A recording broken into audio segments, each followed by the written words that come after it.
Let me share the screen and let me welcome Andy Cotgreave, our great guest today. If you don't know him yet, and you should, that's the person person of many talents. He's author of the big book of dashboards. If you haven't read that, that's the must. Then I think in autumn we will see another book with Yes. content from Andy, which will be dashboards that deliver. I already can't wait to that. And the other co-authors are like superstars only. So that sounds absolutely amazing. Besides that, I sometimes I have feeling that Andy knows almost everything about Tableau and the data visualization. He's also the best expert in the world in hosting Iron Viz. Though, sorry, Andy, I have to say that when you asked whose outfit during the Iron Viz was better, sorry, Archana's trousers won the contest absolutely. That's fine. Yes, those trousers were amazing. Amazing, absolutely amazing. And I also very much like the post that you have put on LinkedIn about your hand luggage for Iron Viz. Yeah, that's amazing. You must know that Andy is traveling around the world to share the word about Tableau and data visualization, and that's one of his super talents. Besides, he's also a magician, which I have learned recently. Yeah, exactly. And yeah, we'll see some more during his presentation. So before Andy, I let you know, I need to have a couple of my own words. You know, I'm talkative. I have to use my chance. So I would like to tell you all what has happened around during the last quarter in our Tableau user group.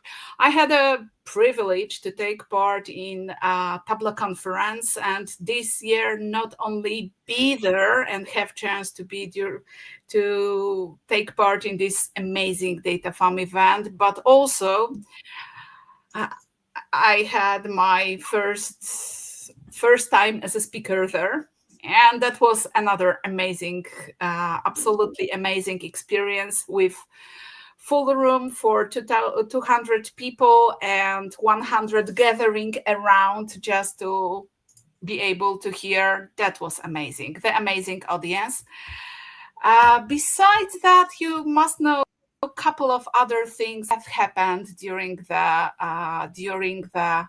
Tableau conference. So absolute highlight each year, also thanks to Andy, is Iron Viz.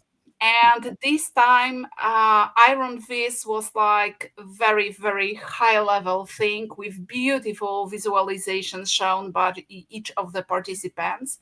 And if you haven't watched the show, you definitely should, because what Bo, who won, did was to tell an amazing story.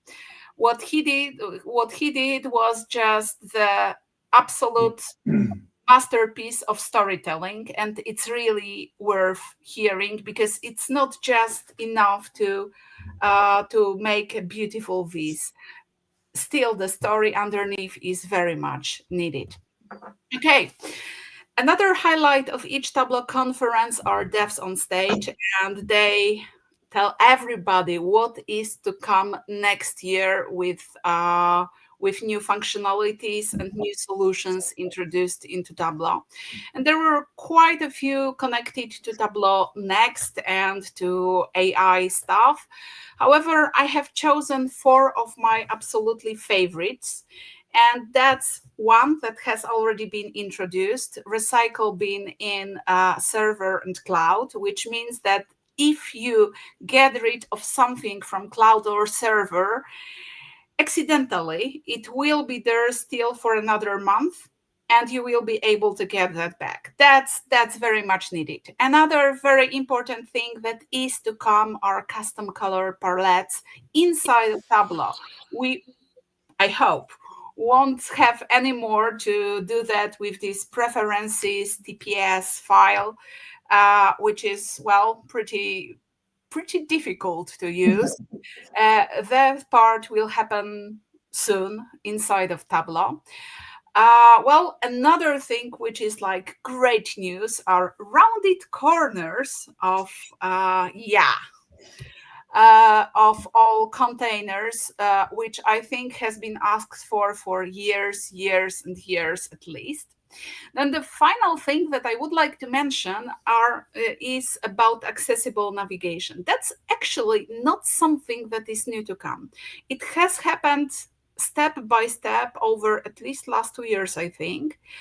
And Tableau has become over last 2 years way more accessible than it used to be before. So that's the huge change. We might not notice that in our everyday work, but actually each of us at one point of life might have problems with our hands, or maybe with worse seeing or whatever. Not necessarily to become a disabled person. Sometimes it's just a question of broken hand or whatever, and then using keyboard instead of mouse might be a really great solution.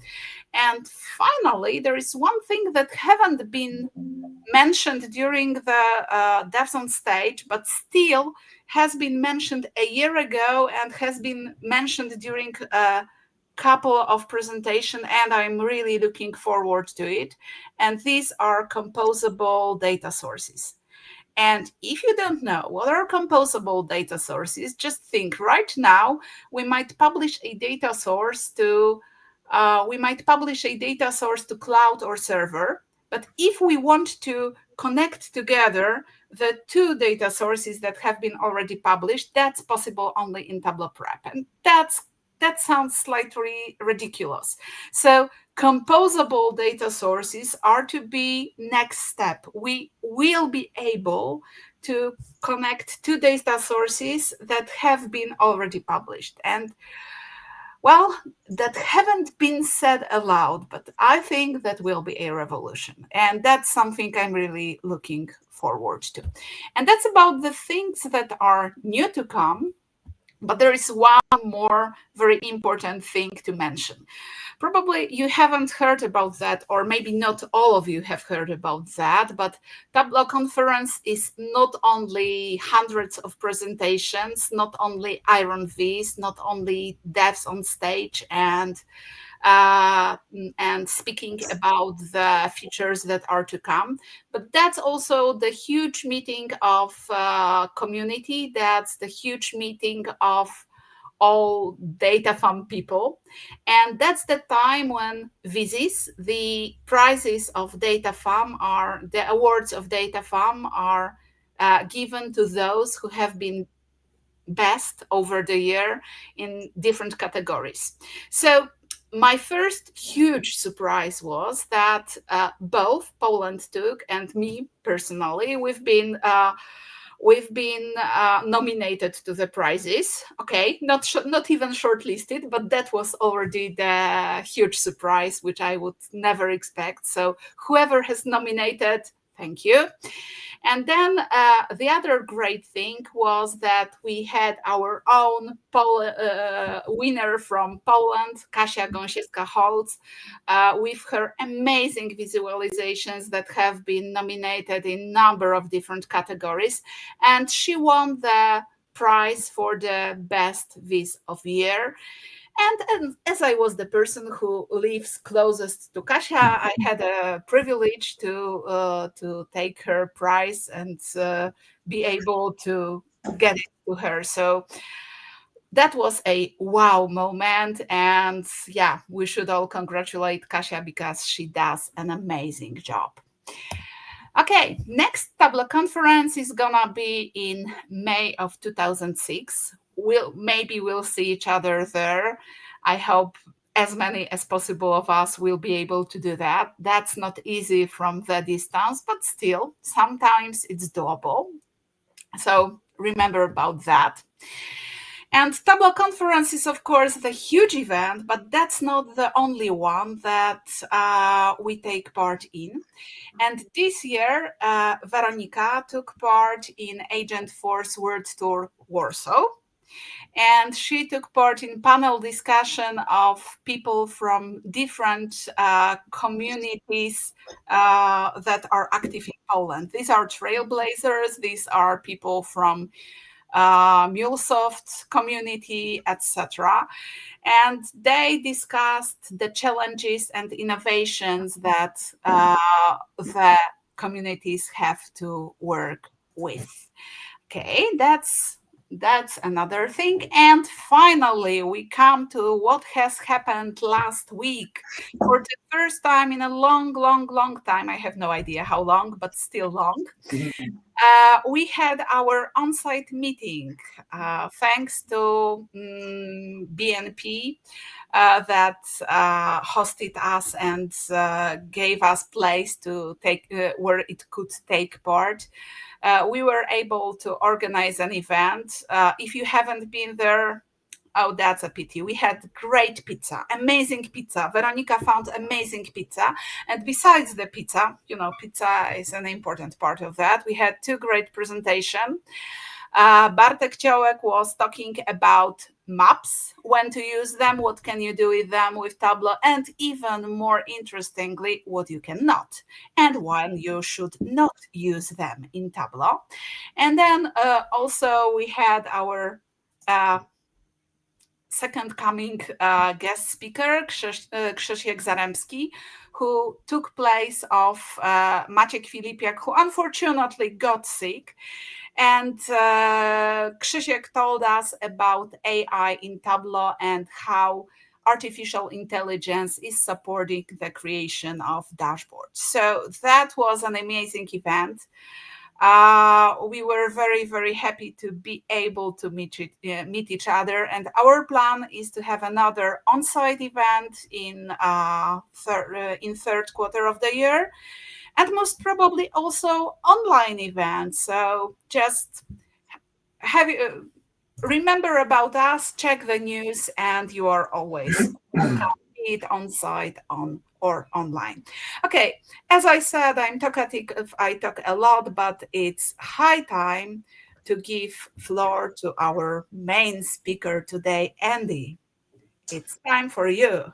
That must be me. Well, thank you for that fantastic catch-up. There was some cool stuff at Tableau conference this year. It's funny, rounded corners. Yes, you've asked for those for years. Sometimes things just take a very long time to get around to developing. There's a lot of demand. Anyway, so keep giving us the feedback of what you need to build, and we will build it all as quick as we can. Right. So I'm going to talk about levers and the correct answer to the question about what the right chart is. So since this is a nice small group, please use the chat window as much as you possibly can. I can see chat as I speak. So just type in thoughts, or if you disagree, just opinions, how you're feeling, put anything in there. Also, thank you for listening to me in English. My Polish is really bad. So we're going to start off with a quiz question, which I do most of my presentations. And I want you to guess what year this quote comes from. And this quote is about somebody who was trying to find data. This is what he said about finding. Laborious and tedious as the compilation of this work has been. So this is him saying it was a real pain to find data, but a variety of views continually opened upon me during the execution of it. So he struggled to find the data, but once he found the data, he kept discovering new insights. Who can guess what year that quote is from? Just type in chat. 2020 says we got 1930 for Veronica. We got to go back further than that if you've not typed yet. 17th century. Does Agata know this one? Jaroslav. I think we're going to, I don't know, I hope I'm saying your name right. 17th century. You are pretty much correct. 18th century, 1765, 260 years ago. Joseph Priestley was an amazing man, and he built these two, the charts of history and the chart of biography, which showed the sort of the growth of human endeavor over 4,000 years. And this quote captures the challenge you all face, I face when I'm playing with data still today, that collecting the data is really difficult, but when you're exploring it, it's really fun.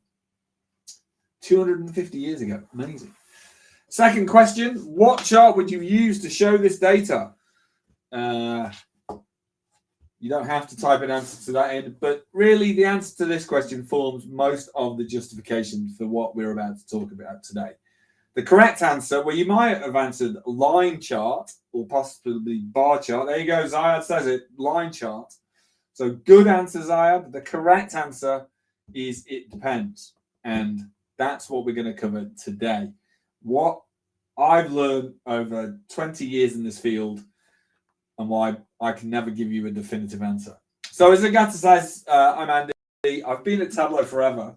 I've been using Tableau since 2007.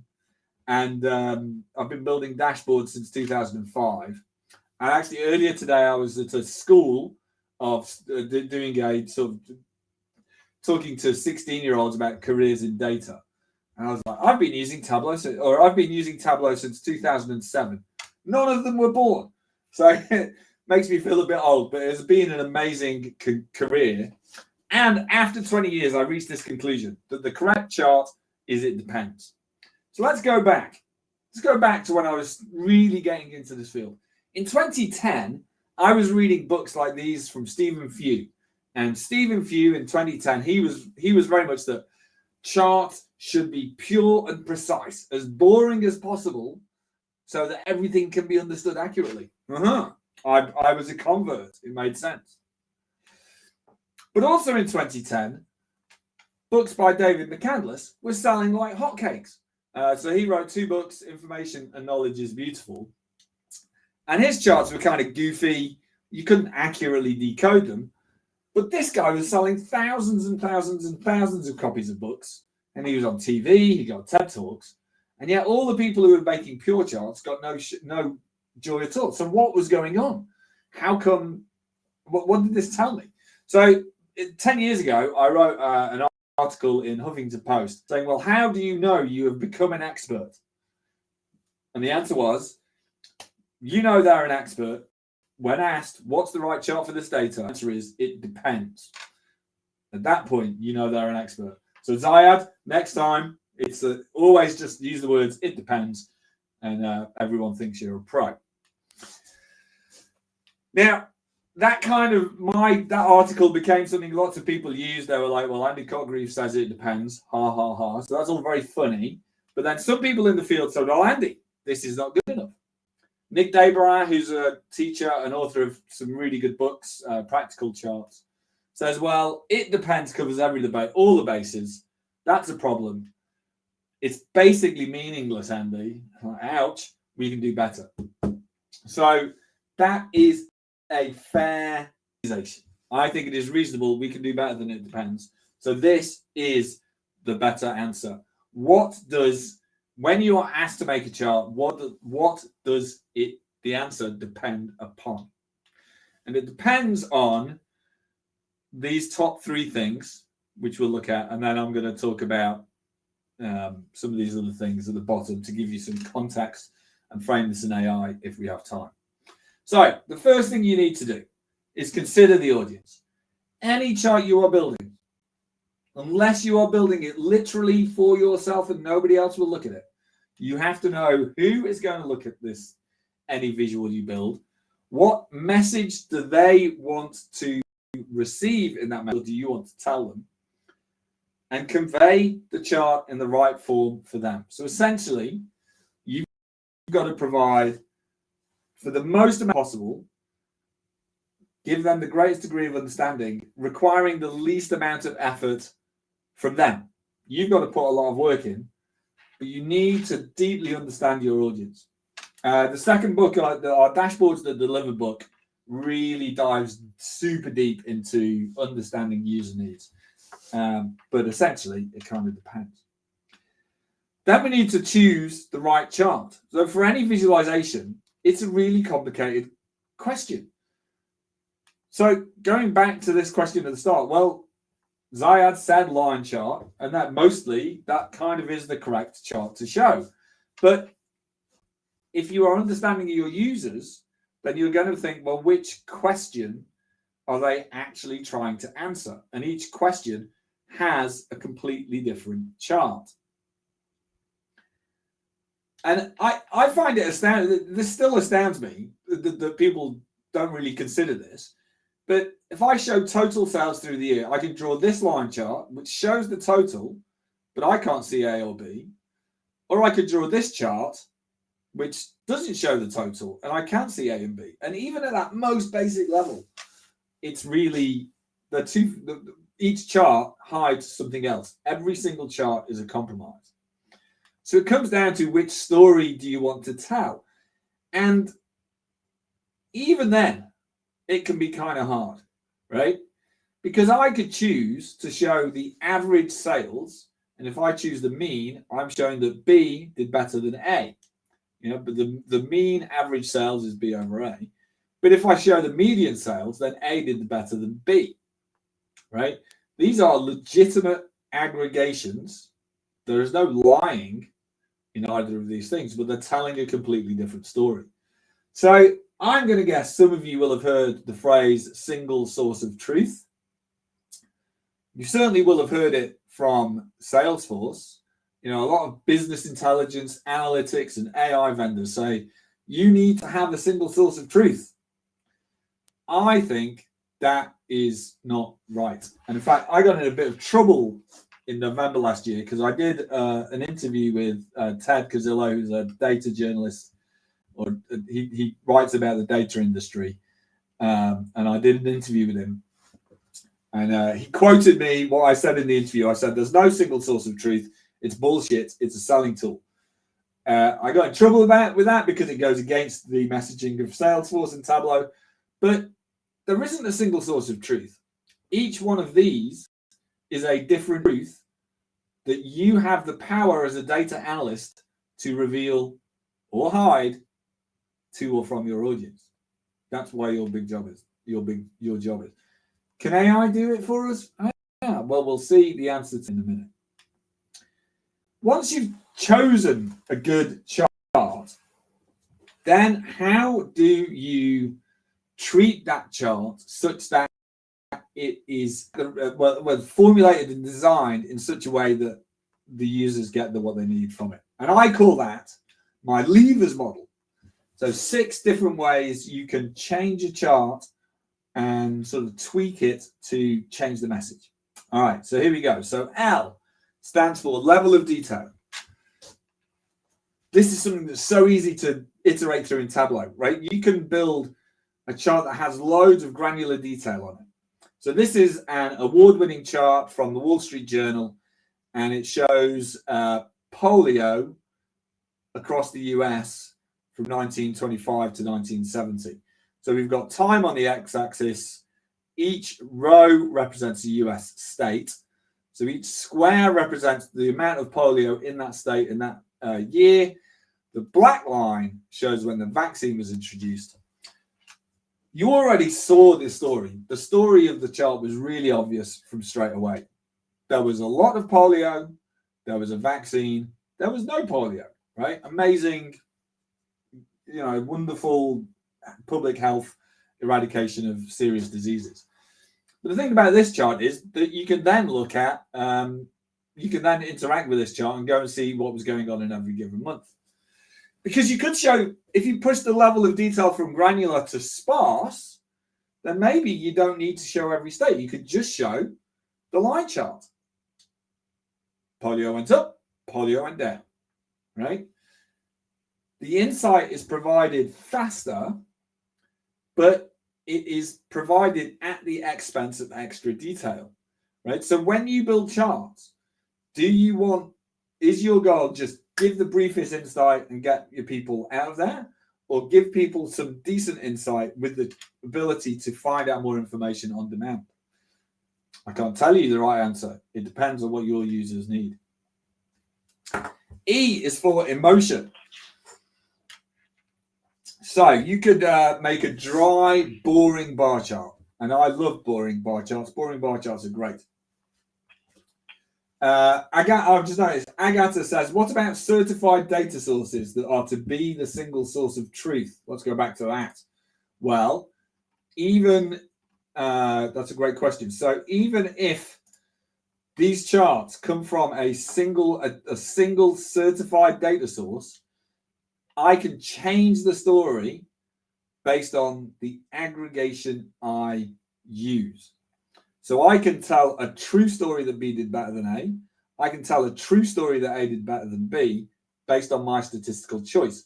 So I think you have a single source of information from a certified data source, but I would never say that is a single source of truth. That's my opinion, not necessarily those of the people who pay me money. Where were we? We were here.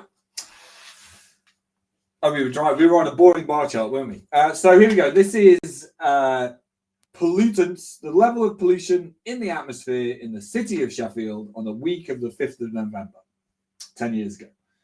If you know your English folklore history, 5th of November is our bonfire night, celebrating Guy Fawkes. And what can you see? The bar chart very effectively shows that on the evening of 5th of November, when there are lots of fireworks and bonfires, the air quality is appalling. Huge amount of pollution in the air. So if you are an environmental consultant, then this bar chart, boring, precise, is perfect. So why would somebody build this with the same data set? This is the same data as a necklace. Each mark on the necklace is encoded using color, weight, size, and shape to encode the data, so you can see that jumping out there. Why would Miriam Quick and Stephanie Posovich this? Well, here's the thing. If you're an environmental consultant, this is a great chart.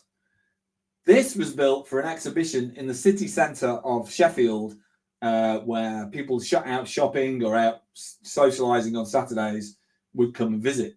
Most of the people in Sheffield and all your cities in Poland are not really into data and probably aren't into bar charts. But making the data in this kind of display, this kind of physical display, engages people with data who wouldn't normally be involved in data, and that gives them a sense of data that might be really unique. Obviously, you're not going to build dashboards like this, but there might be parts of your life where you might be a bit more playful with your data. Vagueness. If you've done any of the fundamentals of Tableau, you will know about encoding data using lines and bars and how line charts are one of the best ways to encode data. So you can be precise with your charts. I'm going to go back to January 22, in the height of COVID. And this chart is from the New York Times and shows what would happen in that month for cases in COVID in January 2022. So the line chart is up there with the bar chart as the most accurate of all charts, because angle is something we can use to compare and decode very, very accurately. So you can be precise in the way you encode your data. V in the V for vagueness lever. Or you can be ambiguous. Here is the same data made by the same talented team from the New York Times as a spiral. And what the heck? Is this a tapeworm? Is it a trumpet? Is it an intestine? Who knows? But it's basically time is going right. Each spoke is a month. The thickness of the line is the number of cases. And we can see January 2022 is projected to be bad. Why would the New York Times, packed full of talent, build a chart as ridiculous as this, which flouts all the rules of data viz best practice? Well, if you went to the article, you would see this chart. If you were a reader, you have chosen to click into an article to get accurate data. If you are reading social media and just kind of surfing around for vague information, The goal of a data storyteller is to stop the scroll and grab your attention. So this is what they posted on Twitter as a way of people going, what? Why am I looking at a tapeworm? They could engage with that, and those that were curious would click through to the article to see the actual chart, to see the accurate chart. So very clever use of imprecise encoding to create, or so vague encoding to create an attention-grabbing chart to get people to come and click to the site. E is for exploratory. When we build charts, are we there to explain them? This is Hans Rosling, a Swedish physician who did incredible TED Talks talking about putting a more positive spin on the health of the world. He also wrote this great book, Factfulness. It's a really good book. I recommend you go read it. And this is him presenting at Tableau conference about 10 years ago. But look at the chart. He is explaining data. Massive fonts, very little detail, and a big pointy stick so he can draw your attention to exactly where you needed your eyes to be at any given time. This chart would look goofy if it was a business dashboard, but because he's there to explain it, he can be much more imaginative with the data. If you are not there to explain it and you want people to explore your data, then you can build really dense grid layout dashboards that provide a huge amount of information. So this is one of the dashboards from the Big Book of Dashboards. About 96 pieces of information on here, and you can see headline figures, detail, and more detail down below, right? People get the interactivity built into this, allows people to explore. So E is about whether you are exploring or explaining. Rapidity. Well, when you build a chart, some people would say a chart should be understandable in half a second. There's a really famous author in the US, Seth Godin, who does a lot of marketing books, and he's like, charts should be understandable in seconds. I say no. You can legitimately build charts that take a long time to consume.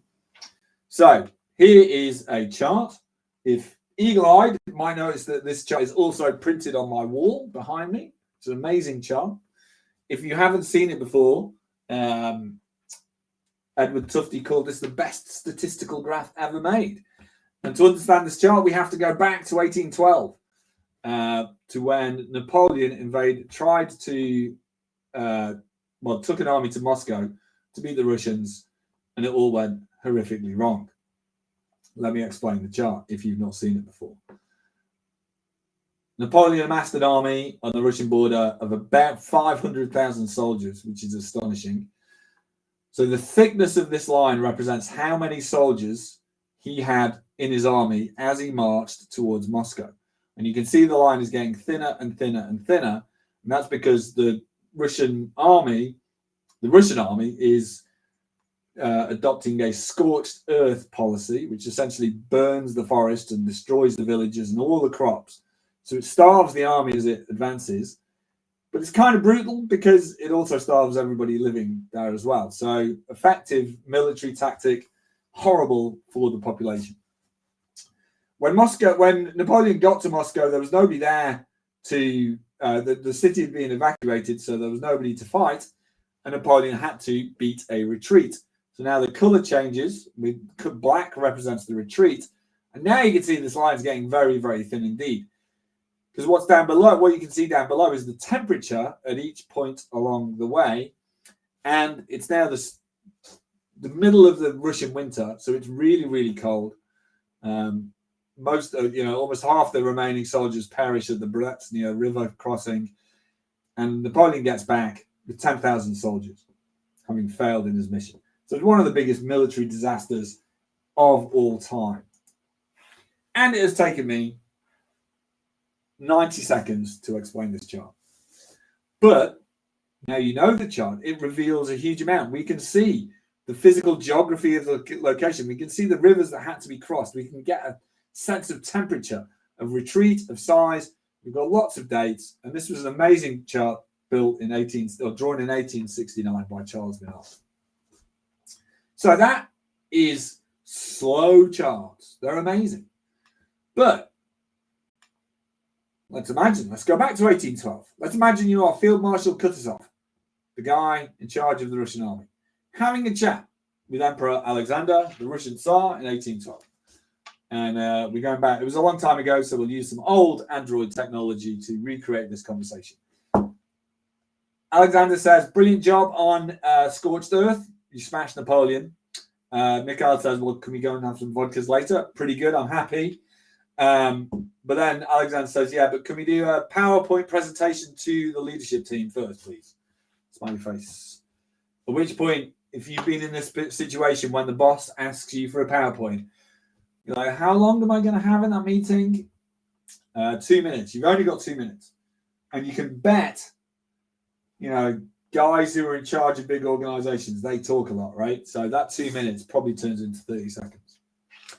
So what would Kutuzov do? If he had this chart, if his team had built this chart, would this be what he presents in the meeting? No, it wouldn't. He might do this. Hi, everybody. Mikhail Kutuzov here. Great to be here. I don't have much time. Just want to say for the 1812 campaign, we killed or captured 98% of Napoleon's soldiers. Plenty more information and details back in the army headquarters if you want to come and talk to us. But that's all I need to say now. Thank you very much. So, I realise the world is a bit of a crazy place. And some of these countries involved are doing crazy things, which are not very pleasant. So I don't mean to make light of any geopolitical stories. But since this chart is seen as such a great chart, I think it's good to make this point about speed. Seth Godin says a chart should be understandable in milliseconds. I say no, he's wrong. A chart should be understandable in less than half the time it is going to be viewed. That means you can build really complex charts that might take 10 minutes to digest and understand fully. If you know you have an audience that will give you that time. Or if you are there to spend 10 minutes explaining what the chart is all about. So you can make your charts rapid or slow, fast or slow. All right, the final one is sneakiness. Are you going to be honest or dishonest? You can be this. I would hope nobody on this call would ever dream of being dishonest. But some people do. Some people are dishonest. Here is one from my government's treasury, which shows this is from a tweet they posted last year. 2 years ago now, about the reduction in inflation. So they were very proud. Inflation was going down. It's like, well, as I look at this bar chart, I said, wow, inflation's gone down about 25%. What I've done here is hide the labels, because what they had done, those dastardly, deceptive deviants had truncated their y-axis. So the y-axis started, you can't quite see it, started at 8%. But if we extend the axis to where it should have started, 0, the chart would have looked like this. And you know what? Inflation really hadn't gone down very much at all. It'd gone down basically 1%, not 25%. So this is deliberate sneakiness. We have a government body which regulates statistics, and the important man at the top of that body wrote a letter to the important man at the top of the treasury saying you should know better. So you can be dishonest deliberately with your charts. I would hope you would never do that. But it is possible to be dishonest by accident, and you have to be very wary you're not falling into that trap. So here you go. These are the levers. You've thought about which chart you're choosing, and then you can make it detailed. You can make it vague. You can do it for rapid consumption or not. It's perfectly fine. Your job as a data analyst or a data storyteller is to push or pull the levers in the right direction, as far or as near as they need to be, to make success for your end user. Now, I spoke earlier about AI. Can AI not do this for us now? Do I still have to do the tedious pain of dragging and dropping in Tableau? Well, I've been trying to use AI, all these AI tools as they come out. And Certainly with ChatGPT, I created a custom GPT. I uploaded all my knowledge, my book, my presentations, videos, and I gave it this data, and I said, draw me a chart of sales of A and B. I actually said, I called them apples and bananas. I didn't make that up, right? But look at that. It's a cool chart. It looks good, right? I like this chart. It looks good and it's accurate. And I'm like, great.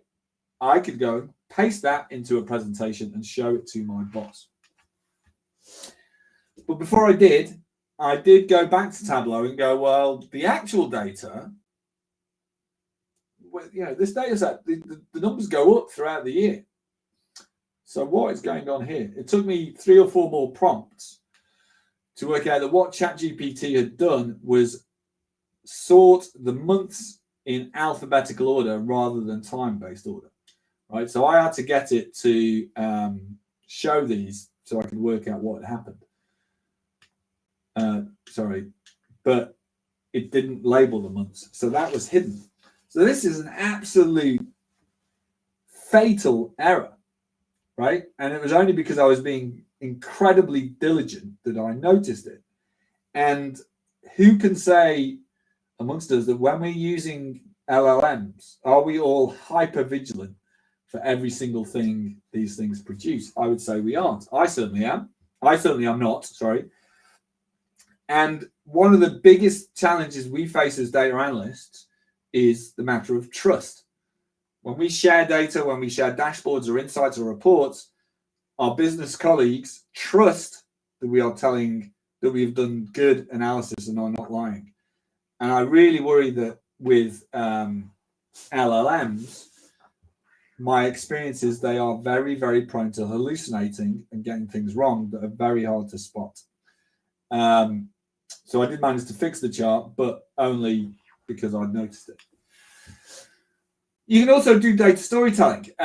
Here's 2 versions of a very famous data story. This was the original by Simon Scar. It shows deaths in Iraq, and it creates a very evocative, emotional view of the human cost. Whereas the version I did was flip the charts around to say, well, look, the number of deaths here is quite low. So in this period, you could say deaths are on the decline. And I used Claude to try and get Claude to be a creative data storyteller.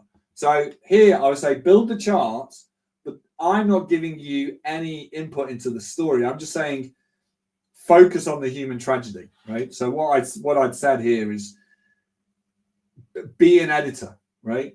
Push the levers to create an emotional response, but I didn't tell it what levers to push. And within just a few clicks, I had a really powerful chart. The tooltip said lives were silenced. The title was The Human Cost, and documented lives lost. These were decisions being made by Claude, and this is a shareable asset. I told it to point the bars down, and very quickly I ended up with something on the left, which was very much like the thing on the right. So you can use these tools are also capable of telling very powerful stories. I even said, hey, make it a positive story. And suddenly, just with that prompt, make the story positive. All the words were changed. Violence was reduced, progress towards peace. And again, I just said, tell me a positive story. I didn't tell it what to do. And I find this pretty amazing that you can get this kind of storytelling that would have been done manually in the past. So can AI do it for us? I think it kind of can. I think it kind of can't, which isn't a good answer. AI is not going away. AI presents incredible risks, not just to the loss of trust, but also to the environment, to our critical thinking, to the centralization of capital and power. So we have to ask ourselves, is it what we want?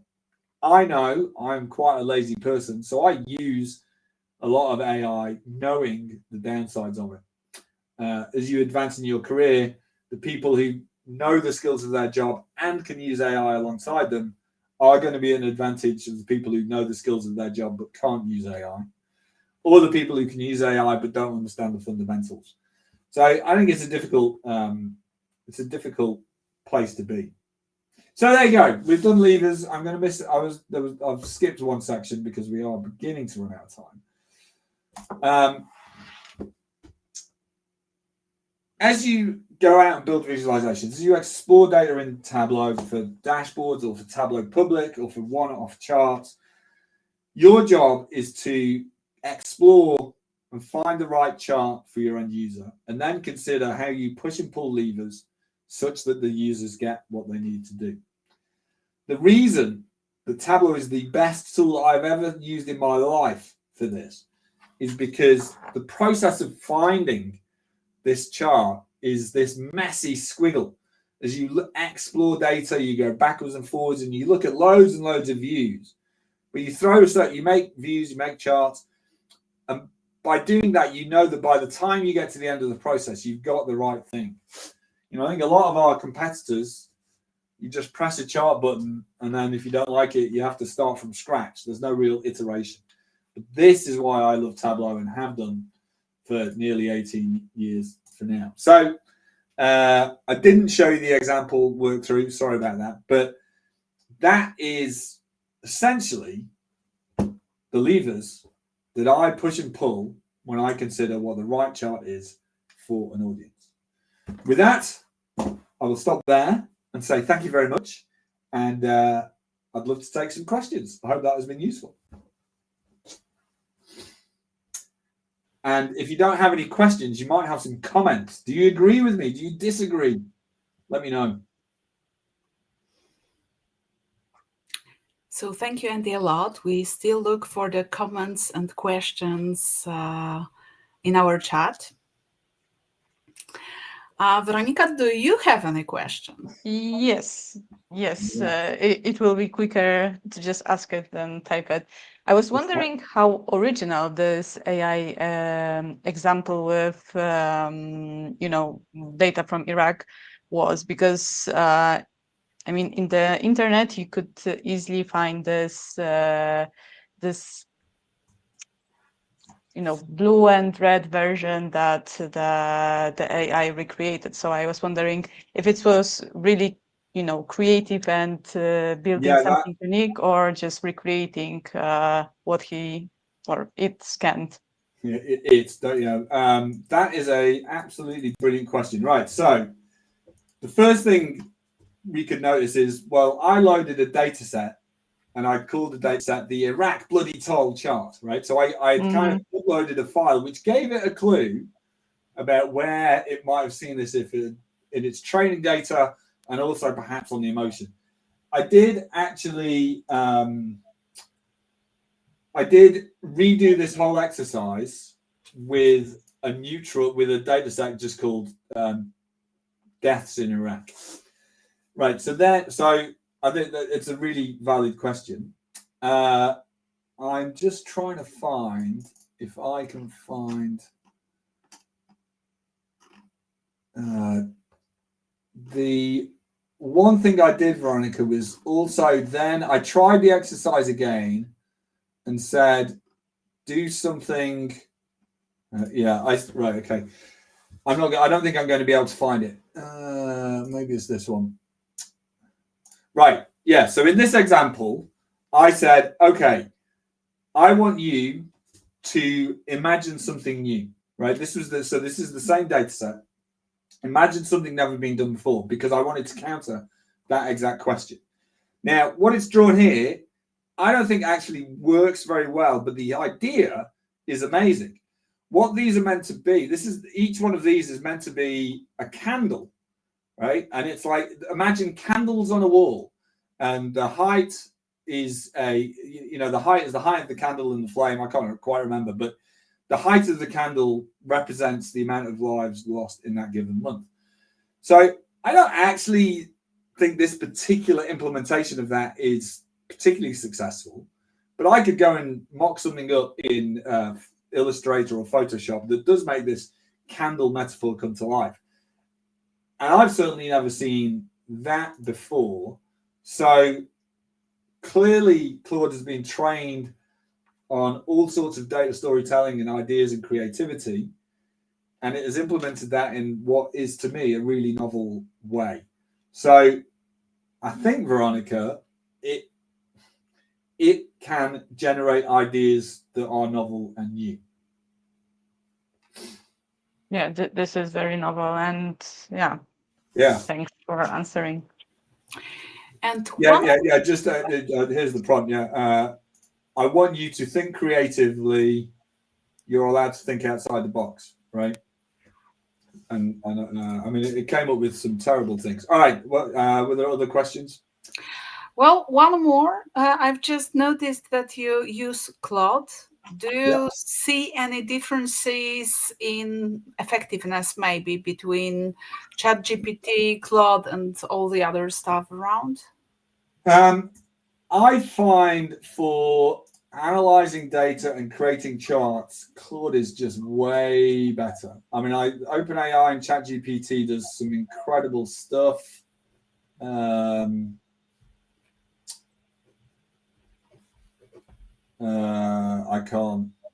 I can't see any chart conversations here. I just find ChatGPT gets so many things wrong when it's trying to make charts. I haven't had good experience with it, really. Okay, good to know. I have already had a dinner cooked with Claude, so it's time to start visualizing with it. That's good. Okay. I see Matthias got the questions. So, Matthias loves the Napoleon story as a choice. Good. AI generated charts aren't quite there yet, but what's my time frame for them to reach a credible and professional look? I don't know. It could be really, really fast. I mean, where's the one?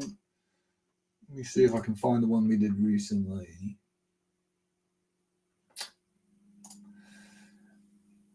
Oh no, that's it.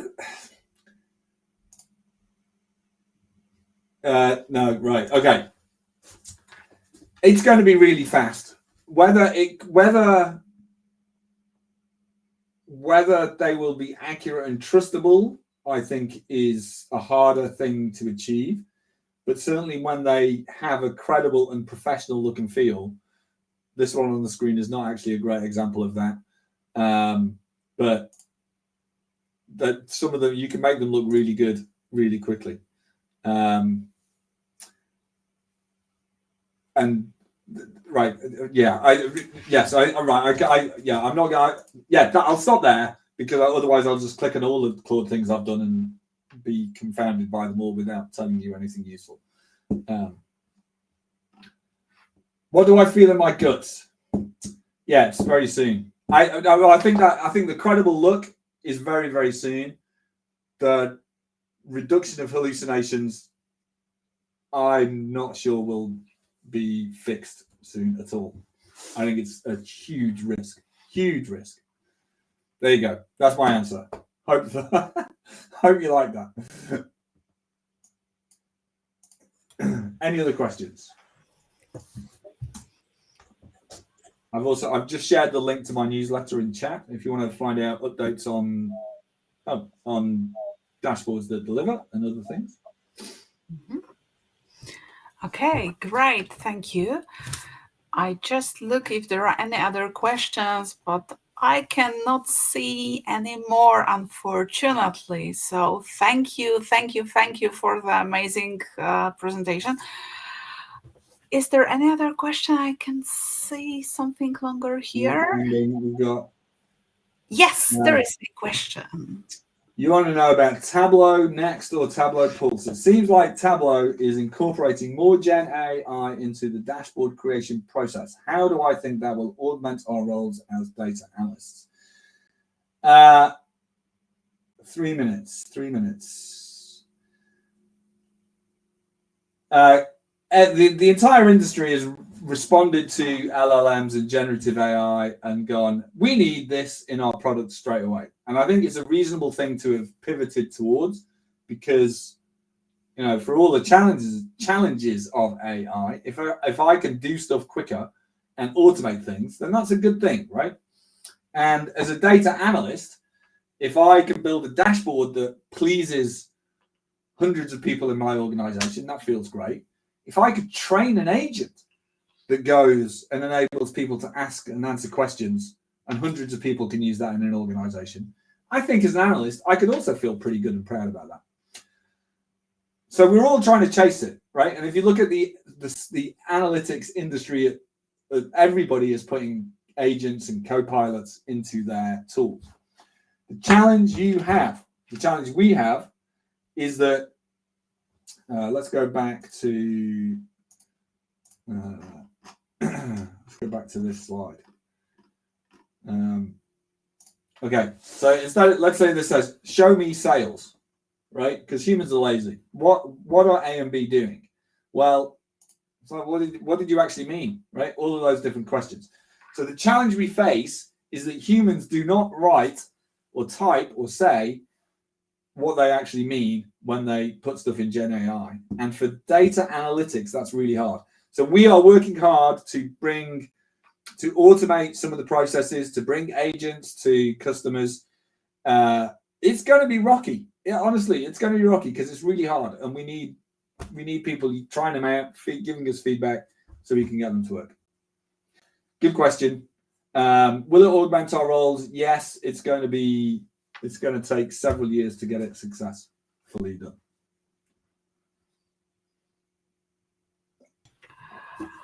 Wonderful.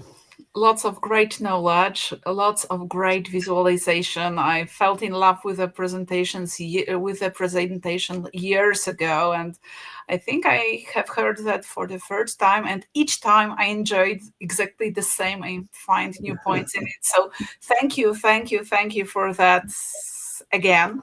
The Napoleon part and the discussion between Tsar and the general are absolutely my personal favorite, but there are many good parts. So thank you for joining us today. Thank you for an amazing presentation, and let's hope to meet again sometime. Yes, indeed.